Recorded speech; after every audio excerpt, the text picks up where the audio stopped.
ఇప్పుడు ఈ లోకంలో ఇన్ని బంధాలు బాంధవ్యాల మధ్యలో ఈ మాయలో పడి అసలోని నిర్లక్ష్యం చేస్తున్నాం. అది ఇక్కడ ప్రాబ్లం. అసలోని నిర్లక్ష్యం చేస్తున్నాం.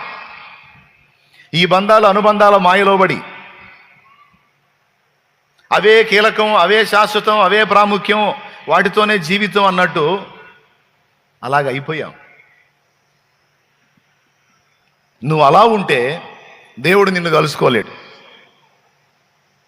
అలా ఉంటే దేవుడు కలుసుకోలేడు.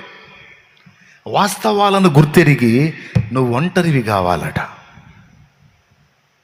వాస్తవాలను గుర్తెరిగి, నిజాలను గుర్తెరిగి. ఇప్పుడు నేను చెప్పానే, ఎవడి జీవితం వాడే జీవించాలి, ఎవరి బరువు వాడే మోసుకోవాలని బరువు.